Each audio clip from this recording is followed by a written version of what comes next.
তিনি উত্তর দিলেন, বন্ধু আমি যখন নামাজে দাঁড়াই রে, আমার সামনে যেন খানায় কাওয়া।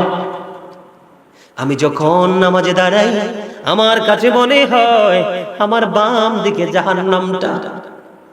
আমি যখন নামাজে দাঁড়াই গো, আমার কাছে মনে হয় আমার ডান দিকে জান্নাত অবস্থিত। আমি যখন নামাজে দাঁড়াই আমার কাছে মনে হয় আমি যেন ফুলচেরাতে ফুলটার উপর দাঁড়িয়েছি। যদি একটু 19-20 হয় আমি ধ্বংস হয়ে যাব। আমার কাছে মনে হয় রে এই নামাজ আমার জীবনের শেষ নামাজ। আমার কাছে মনে হয় এই নামাজটা আমার জীবনের শেষ নামাজ। আমার পিছনে যেন আজরাইল দাঁড়িয়ে আছে, নামাজটা শেষ হইতে দেরি রে, মনে হয় যেন আজরাইল আমাকে চেপে ধরে আমার দেহ থেকে প্রাণ পাখিটা কেড়ে নিয়ে যাবে। বন্ধু আল্লাহি, আল্লাহর কসম করে বলছি গো, ওই ইসাম ইবনে ইউসুফ যেমনি হাতিম ইবনে আসামকে প্রশ্ন করার পরে উত্তর দিয়েছে, ওই নামাজ যদি তোমরা পড়তে পারো, আমরা যদি পড়তে পারি, তাহলে এই জীবনটা আমাদের ধন্য হয়ে যাবে, অন্যথায় নামাজ পড়েও কোনো ফায়দা হবে না। আমাদের বাঁচার রাস্তার কোনো শেষ নাই বন্ধু। প্রতিদিন শিফট আকারে ফেরেশতারা আমাদেরকে পরিদর্শন করার জন্য আসে। দিনের বেলা যারা আসে তারা চলে যায়, রাতের বেলা যারা আসে পরের দিন চলে যায়। ফেরেশতারা যখন পৃথিবী পরিদর্শন করে যখন চলে যাবে, আমার আল্লাহ সব খবর জানে কি জানে না? কোনো কিছু বাদ আসেনি। আমার আল্লাহ ফেরেশতাদেরকে ডেকে ডেকে বলে, ফেরেশতারা রে, আমার বান্দাগুলোকে কোন অবস্থায় রেখে এসেছো? এবার দেখেন ফেরেশতারা ডেকে ডেকে বলে, আল্লাহ গো, আমরা যখন পৃথিবীর জমিনে কদমটা বাড়িয়ে দিয়েছি তখন দেখেছি আপনার বান্দারা নামাজরত অবস্থায়।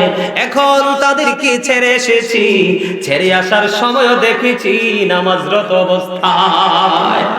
জোরে জোরে বলেন না সুবহানাল্লাহ। নামাজ মানুষকে কি বলে? নামাজ বন্ধু দুইটা, সব খারাপ কাজ থেকে বাঁচিয়ে রাখে। যে নামাজ পড়ার পরেও সুদ খায় সে নামাজি না সুদখোর? যে নামাজ পড়ার পরেও মিথ্যা কথা বলে সে নামাজি না মিথ্যাবাদী? যে নামাজ পড়ার পরে বন্ধু মানুষের হক নষ্ট করে সে কি নামাজি না বন্ধু পরের হক নষ্ট করনেওয়ালা? যে নামাজ পড়ার পরেও জিনা ব্যভিচার করে সে নামাজি না জিনা করনেওয়ালা? বন্ধু আমার আল্লাহ সূরা আনকাবুতের মধ্যে বলেছে, ইন্নাস সালাতা তানহা আনিল ফাহশাই ওয়াল মুনকার। খারাপ কাজ থেকে নামাজ মানুষকে বাঁচিয়ে রাখে।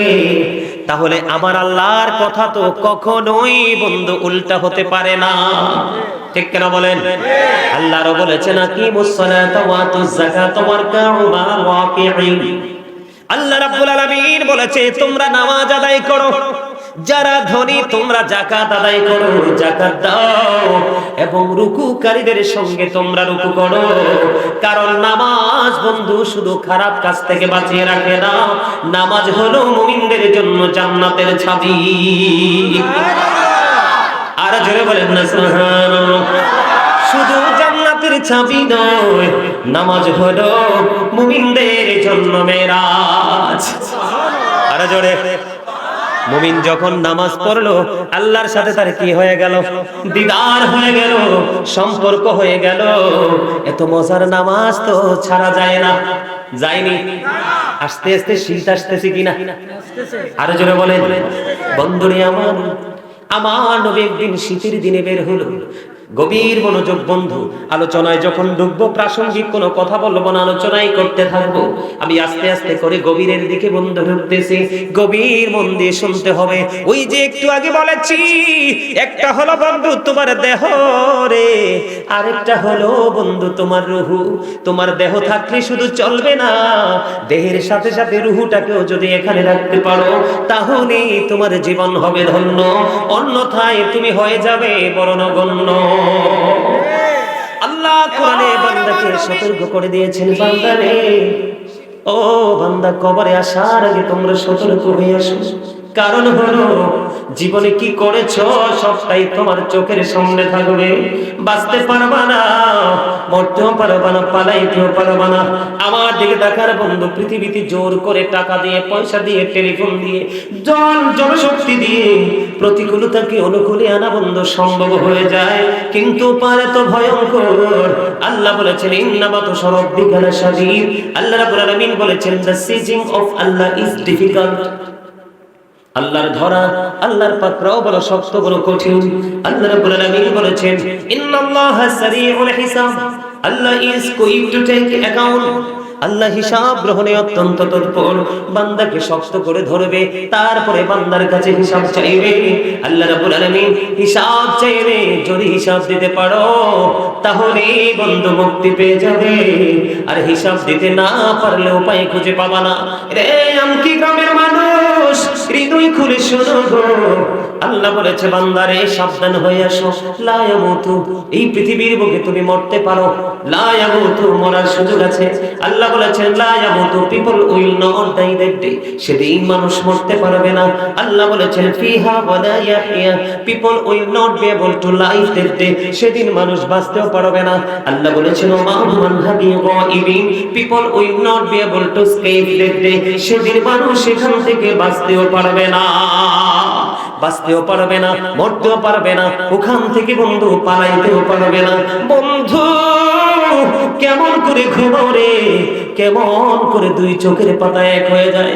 বাঁশবাগানে আশেপাশে কত কবর বন্ধু পড়ে আছে, আপন স্বজন কোনোদিনও কবরের খবর নিতে চায় না। এখন তো জিয়ারত পর্যন্ত বন্ধ হয়ে যাচ্ছে, ঠিক কিনা বলেন? আরো জোরে বলেন। বন্ধু আমি আপনাদেরকে বলে দিতে চাই, ও বন্ধু ঘরে বসে থেকো না, ওই জান্নাতের বাগানে চলে আসো, কারণ যেই কোনো মুহূর্তেই তুমি কবরে চলে যেতে পারো। কবরে যখন যাবে রে, ওই কবরে যাওয়ার পরে পৃথিবীর কোনো মানুষ তোমার আপন হবে না, একমাত্র আপন হবে তোমার জীবনের প্রত্যেকটা ভালো কাজ। এখন আমি আপনাদেরকে বলি বন্ধু, আল্লাহ যে হিসাব নেবে, সর্বপ্রথম যে জিনিসটার হিসাব চাইবে সেটা হলো বন্ধু নামাজ। আউয়ালু মা ইউহাসাবু বিহিল আবদু ইয়াউমাল কিয়ামাতিস সালাহ। আল্লাহ রাব্বুল আলামিন সর্বপ্রথম বান্দার কাছে নামাজের হিসাব চাইবে। যেই ব্যক্তি হিসাবটা সঠিকভাবে দিতে পারবে, বাকি হিসাব দেওয়া তার জন্য কি হয়ে যাবে? সহজ হয়ে যাবে। আর যদি দিতে না পারে, প্রত্যেকটা স্টেপ তার জন্য বড় ভয়ঙ্কর হয়ে যাবে। জোরে জোরে বলেন আল্লাহু আকবার। এখন আমাদের সমাজে সুদ আসেনি, ঘোষ আসেনি, মিথ্যা কথা আসেনি, চা কি বিচার উল্টা করা আসেনি, সিগারেট খেয়ে মিথ্যা সাক্ষী দেওয়া আসেনি। বন্ধু ইমাম সাহেব যখন সত্য কথা বলে, খতিব সাহেব যখন মসজিদের মিম্বারে দাঁড়িয়ে সত্য কথাটা তুলে ধরে, মসজিদ থেকে ইমাম সাহেবকে চাকরিচ্যুত করে আসেনি। সমাজের মধ্যে হক কথা বলার পরে 10 জনের মধ্যে 2 জন ইমাম সাহেবকে হাদিয়াও দেয় না, খাওয়ায়ও না, আসেনি। সবগুলো সমস্যা একটা মাত্র কারণ বন্ধু, সেই কারণ হলো ও বন্ধু ওয়াকিমিস সালাতা ইন্নাস সালাতা তানহা আনিল ফাহশাই ওয়াল মুনকার। আল্লাহ রাব্বুল আলামিন সূরা আনকাবুতের মধ্যে বলে দিয়েছে, সাবধান বন্ধু মন দিয়ে শুনবেন, তোমরা সালাত আদায় করো, সালাত কায়েম করো, কারণ সালাত নামাজ মানুষকে সব ধরনের খারাপ কাজ থেকে বাঁচিয়ে রাখে। সুবহানাল্লাহ বলেন না? আর জোরে। নামাজ মানুষকে সব ধরনের খারাপ কাজ থেকে বাঁচিয়ে রাখে। 5 ওয়াক্ত নামাজের মধ্যে কয়টা ফরজ জানেননি? 17 ফরজ। চমৎকার বলেছেন। এই একবারও কি ভেবেছেন 17টা ফরজ কেন হলো? 16টাও হলো না, 18টাও হলো না, 17টা হলো রে। কেন হলো বন্ধু? আমরা নামাজ পেয়েছি কোন রাত্রিতে? মেরাজের রজনী। ও বন্ধু এই মেরাজের রজনীতে আল্লাহ রাব্বুল আলামিন আল্লাহর হাবিব 7 আসমান পাড়ি দিয়েছে কিনা? 8টা জান্নাত পরিদর্শন করেছে কিনা? 7 আর 8 কত হলো? কথা বলেন। 7 আর 8 হলো 15। আরশ কুরসি দেখেছে কিনা? দেখিয়েছে কিনা? তাহলে কয়টা হলো? 17টা হয়ে গেছে। ও বন্ধু, 5 ওয়াক্ত নামাজ, 17টা ফরজ। এই 17টা ফরজের রহস্য হলো এইটা। জোরে জোরে সুবহানাল্লাহ, আর জোরে বলেন সুবহানাল্লাহ। বান্দাকে নামাজ পড়ার অনুমতি দিয়েছেন, ফরজ করে দিয়েছেন। তার কারণ হলো সকল নোংরা, সকল নষ্ট, সকল খারাপ কাজ থেকে বাঁচার জন্য নামাজই আপনার জন্য সবচেয়ে বড় নিয়ামত। সুবহানাল্লাহ বলেন না? আর জোরে। অনেক লম্বা করে আলোচনা করব, থাকবেন ইনশাআল্লাহ নাকি চলে যাবেন? যেহেতু ফাঁকা প্যান্ডেল একটু একটু করে ফিল আপ হচ্ছে, চলে যাওয়ার মতো নয়, ঠিক কিনা বলেন? যদি আলোচনার মধ্যে চলে যায় তাহলে মনে হয় মানুষ থাকবে না। কথা বলেন। আমি আপনাদের জন্য বিভিন্ন ভাবে আজকে আলোচনাটা আপনাদের সামনে তুলে ধরব। সেই সিদ্ধান্ত নিয়ে এসেছি বন্ধু, তবে আপনারা আমার পাশে থাকতে হবে ইনশাআল্লাহ। আর জোরে বলেন না? নামাজ মানুষকে কি করে? সব খারাপ কাজ থেকে বাঁচিয়ে রাখে। যে নামাজ পড়ার পরেও সুদ খায় সে নামাজি না সুদখোর? যে নামাজ পড়ার পরেও মিথ্যা কথা বলে সে নামাজি না মিথ্যাবাদী? যে নামাজ পড়ার পরে বন্ধু মানুষের হক নষ্ট করে সে কি নামাজি না বন্ধু পরের হক নষ্ট করনেওয়ালা? যে নামাজ পড়ার পরেও জিনা ব্যভিচার করে সে নামাজি না জিনা করনেওয়ালা? বন্ধু আমার আল্লাহ সূরা আনকাবুতের মধ্যে বলেছে, ইন্নাস সালাতা তানহা আনিল ফাহশাই ওয়াল মুনকার। খারাপ কাজ থেকে নামাজ মানুষকে বাঁচিয়ে রাখে। তাহলে আমার আল্লাহর কথা তো কখনোই বন্ধু উল্টা হতে পারে না, ঠিক কেন বলেন? আল্লাহও বলেছেন, আকিমুস সালাতা ওয়া আতুজ যাকাতা ওয়ারকাউ মা'আল রাকিঈন। আল্লাহ রাব্বুল আলামিন বলেছে তোমরা নামাজ আদায় করো, যারা ধনী তোমরা যাকাত আদায় করো, যাকাত দাও, এবং রুকুকারীদের সঙ্গে তোমরা রুকু করো। কারণ নামাজ বন্ধু শুধু খারাপ কাজ থেকে বাঁচিয়ে রাখে না, নামাজ হলো মুমিনদের জন্য জান্নাতের চাবি। আর জোরে বলেন না সুবহানাল্লাহ। শুধু জান্নাতের চাবি নয়, নামাজ হলো মুমিনদের জন্য মেরাজ। আর জোরে। মুমিন যখন নামাজ পড়লো আল্লাহর সাথে তার কি হয়ে গেল? দিদার হয়ে গেল, সম্পর্ক হয়ে গেল। এত মজার নামাজ তো ছাড়া যায় না। যায়নি? আস্তে আস্তে শীত আসতেছে কিনা? আর জোরে বলেন। বন্ধুরে আমার নবী একদিন শীতের দিনে বের হলো। গভীর মনোযোগ বন্ধু, আলোচনায় যখন ঢুকবো প্রাসঙ্গিক কোনো কথা বলবো না, আলোচনাই করতে থাকবো। আমি আস্তে আস্তে করে গভীরের দিকে বন্ধু ঢুকতেছি, গভীর মন দিয়ে শুনতে হবে। ওই যে একটু আগে বলেছি, একটা হলো বন্ধু তোমার দেহ রে, আরেকটা হলো বন্ধু তোমার রুহু। তোমার দেহ থাকলে শুধু চলবে না, দেহের সাথে সাথে রুহুটাকেও যদি এখানে রাখতে পারো তাহলে তোমার জীবন হবে ধন্য, অন্যথায় তুমি হয়ে যাবে বড় নগণ্য।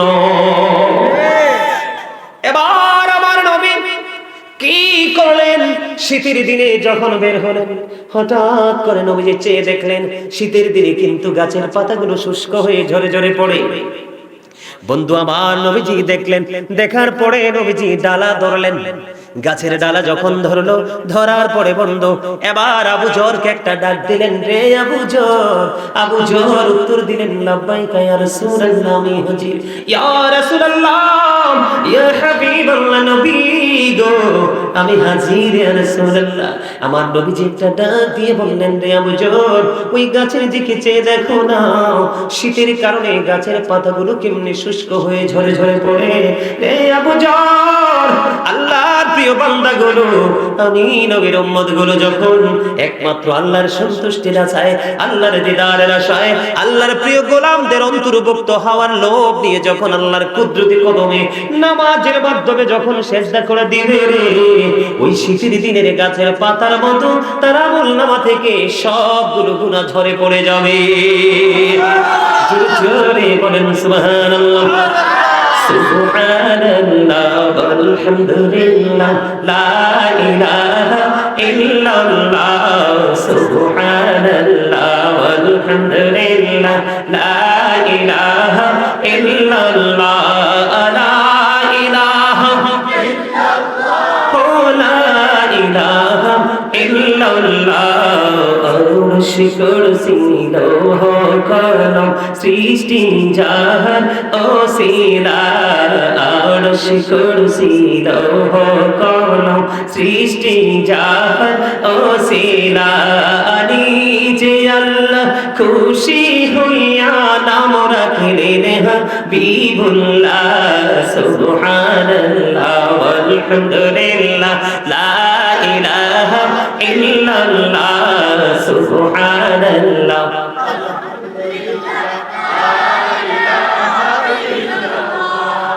লা ইলাহা লা ইলাহা ইল্লাল্লাহ আমার নূরের ফুতুল জগৎ করলেন ও যারা রোজ হাসরে করবেন তিনি উম্মতের ফয়সালা সুবহানাল্লাহ আলহামদুলিল্লাহ লা সুবহানাল্লাহ আলহামদুলিল্লাহ লা ইলাহা ইল্লাল্লাহ লা ইলাহা ইল্লাল্লাহ লা ইলাহা লা ইলাহা ইল্লাল্লাহ মুহাম্মাদুর রাসূলুল্লাহ সাল্লাল্লাহু আলাইহি ওয়াসাল্লাম জোরে জোরে পড়ুন আলহামদুলিল্লাহ। বন্ধু যেই নামাজ পড়ার কারণে ওই শীতের দিনে গাছের পাতার মতো ও বন্ধু আপনারা দেখবেন গাছ এমন ভাবে শূন্য হয় একটা পাতাও গাছে থাকে না। আমার নবী সরকারে মদিনা আল্লাহর প্রিয় হাবিব হাবিবুল্লাহ রাহমাতাল লিল আলামিন শাফায়াতের কান্ডারি ইমামুল মুরসালিন নবী যেহেতু বলেছে রে আবু জার চাইয়া দেখো না ওই শীতের দিনে যেমনি ভাবে গাছের পাতাগুলো ঝরে পড়ে যায় ঠিক তেমনি ভাবে নামাজি বান্দার জীবনের গুনাহগুলো ঝরে পড়ে যাবে। এতে বোঝা যায় আমার নবী যেহেতু গাছের দিকে ইঙ্গিত করে বন্ধু এক্সাম্পল দিয়েছে, এতে বোঝা যায় বান্দার আমলনামায় একটা গুনাহও থাকবে না। জোরে জোরে বলেন সুবহানাল্লাহ। তোমরা জানো না ও কি গ্রামের মানুষ, আমার ভাই আমার বাবারা, মা গো ও আমার বোনেরা, সবাইকে আমি হৃদয় থেকে বলছি, হৃদয় খুলে শোনো। আমার নবীজি বলে দিয়েছেন কারো বাড়ির আঙিনায় যদি একটা কূপ থাকে, একটা পুকুর থাকে বা কোনো জলাশয় থাকে, সে যদি এই কূপের মধ্যে যদি সে দৈনিক 5 বার যদি গোসল করে তার শরীরের মধ্যে কোনো ময়লা থাকবে না। সাহাবায়ে কেরাম দেখে দেখে বললেন ইয়া রাসূলুল্লাহ ইয়া হাবিবাল্লাহ নবী গো, না গো, তার শরীরের মধ্যে কোনো নাপাকি থাকবে না, ময়লা থাকবে না। আমার নবী বলেছে তোমরা জেনে রাখো আমার উম্মত গুলো, আল্লাহর প্রিয় বান্দা গুলো যখন দৈনিক 5 বার নামাজ পড়বে, ওই পুকুরে 5 বার গোসল করলে যেমন শরীরে কোনো ময়লা থাকে না, শরীরের মধ্যে কোনো দুর্গন্ধ থাকে না, আমার উম্মত গুলো যখন 5 ওয়াক্ত নামাজ যথা নিয়মে পড়বে রে, তখন তার আমলনামায় একটা গুনাহও থাকবে না। জোরে জোরে বলেন না সুবহানাল্লাহ। আমি আপনাদেরকে শুধু বোঝানোর জন্য বলছি বন্ধু, শুধুমাত্র আপনাদেরকে অ্যাক্টিভ করার জন্য বলছি, মানসিকতাটাকে পরিবর্তন করার জন্য, স্টাইলটাকে চেঞ্জ করার জন্য বলছি। আমি আমার মা বন্ধুদেরকে বলবো, মা গো বিরক্ত হইও না, প্রতিদিন এই মাহফিলটা হবে না, আগামী বছর বেঁচে থাকলে আবার পাবো, নয়তো না। এই জন্য বলেছি বিরক্ত হয়েন না, একটু হৃদয় খুলে শোনেন বন্ধু। ঈসা রুহুল্লাহর খবর তো জানেন, পৃথিবীর বুকে বাবা ছাড়া তিনি পৃথিবীর বুকে এসেছে বন্ধু। একদিন তিনি আঁকা বাঁকা মেঠো পথে হাঁটছে, হঠাৎ করে তিনি দেখতে পাইলেন এ বন্ধু ধুলাবালির মধ্যে একটা পাখি তার নিজের শরীরটাকে ধুলাবালিতে দূষণ করে নিচ্ছে, আবার সেই পুকুরে গিয়ে গোসল করছে, নদীতে গিয়ে তিনি গোসল করছে, গোসল করার পরে তার ময়লা পরিষ্কার হয়ে যায়। ভিজা শরীরে ধুলাবালু বেশি লাগে না কম লাগে? আরো বেশি লাগে। এমনি করে করে তিনি ঈসা নবী দেখতে পেলেন 5 বার। কয়বার? 5 বার পাখিটা নিজের শরীরটাকে ময়লা করে দিল। 5 বার সে ওই পুকুরের মধ্যে জলাশয়ে গোসলটা করলো। তিনি চিন্তা করতেছে কি আশ্চর্য ধরনের ব্যাপার, একটা পাখি নিজেই সে কি করতেছে, নিজেই সে ময়লা করতেছে, আবার নিজেই গিয়ে পরিষ্কার করতেছে। ঈসা নবী চিন্তা করে, এরই মধ্যে আল্লাহর পক্ষ থেকে ফয়সালা চলে আসলো, নবী, আল্লাহ নবী গো, এটা হলো আখির নবী, আল্লাহর প্রিয় হাবিব, হাবিবুল্লাহর উম্মতের নিদর্শন। ওই পাখি যেমনি ভাবে দুনা বালির মধ্যে শরীরটাকে গড়াগড়ি দিয়ে ময়লা করে দিচ্ছে, এটা হলো আখির নবীর উম্মতের গুনাহ। আর যখন ওই পানির মধ্যে যখন সে ডুব দিচ্ছে, ময়লাগুলো পরিষ্কার হয়ে যাচ্ছে। ওই পানিটা হলো ওই নামাজের মতো, নামাজ পড়লে যেমন তার কি হয়ে যায়, গোসল করলে যেমন ময়লা পরিষ্কার হয়ে যায়, তেমনি ভাবে নামাজ পড়লে বান্দার শরীর থেকে সব গুনাহ মুছে যাবে। এটা হলো আখির নবীর উম্মতের নিদর্শন।